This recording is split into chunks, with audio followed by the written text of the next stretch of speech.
بسم اللہ الرحمن الرحیم۔ آخرت اور خدا کے وجود پر پانچویں عقلی دلیل۔ بہت ساری چیزیں ہم اور آپ دیکھتے ہیں لیکن انہیں نظر انداز کر دیتے ہیں، غور نہیں کرتے۔ کائنات میں بہت ساری ایسی چیزیں ہیں جسے ہم اندھا دھن مان لیتے ہیں، اس کی طرف دھیان نہیں دیتے، غور نہیں کرتے۔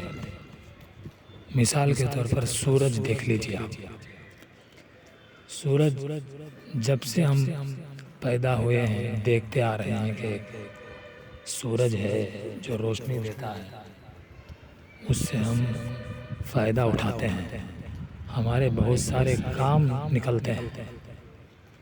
لیکن کبھی بھی ہم نے یہ غور کیا کہ آخر یہ سورج کیا چیز ہے، اسے نکالنے والا کون ہے، اسے بنانے والا کون ہے، اسے چلانے والا کون ہے؟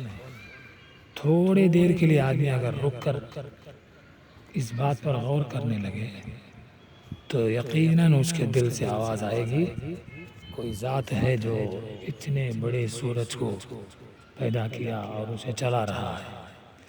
سورج ہماری دنیا سے ہزاروں بلکہ لاکھوں گنا بڑا ہے، تو اتنا بڑا سورج کروڑوں میل سے جب روشنی دیتا ہے، اس کی گرمی اور تپش سے ہم پریشان ہو جاتے ہیں۔ یقیناً کوئی ذات ہے جو اسے چلا رہی ہے۔ سورج میں جب آدمی غور کرتا ہے تو خدا کی عظمت اس کے دل کے اندر بیٹھ جاتی ہے۔ اسی طریقے سے کائنات کے اندر بہت ساری چیزیں ہیں، پھول ہے، پھل ہے اور مختلف قسم کے جانور ہیں، پرندے ہیں۔ ان ساری چیزوں کو ہم غور سے دیکھیں، خدا کی اس کاریگری میں تفکر کریں تو ہمیں خدا کی عظمت ہمارے دلوں کے اندر آئے گی۔ جب خدا کی عظمت ہمارے دلوں کے اندر آئے گی تو لامحالہ ہم قرآن کے اندر جو کچھ بتایا گیا ہے، اللہ کے نبی صلی اللہ علیہ وسلم نے احادیث مبارکہ میں جو کچھ ہمیں فرمایا ہے، ان ساری باتوں پر یقین آ جائے گا، چاہے ہمیں نظر آتے ہوں یا نظر نہیں آتے ہوں، سنائی دیتے ہوں یا سنائی نہ دیتے ہوں، سمجھ میں آتے ہوں یا سمجھ میں نہ آتے ہوں۔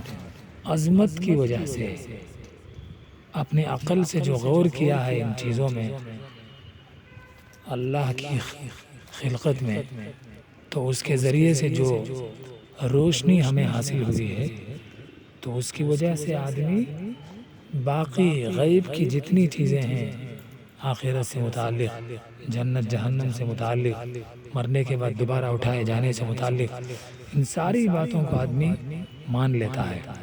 جب مان لیتا ہے تو باقی احکامات خداوندی پر عمل کرنا اس کے لیے آسان ہو جاتا ہے۔ اللہ تعالیٰ ہمیں ان باتوں کو سمجھنے کی توفیق عطا فرمائے۔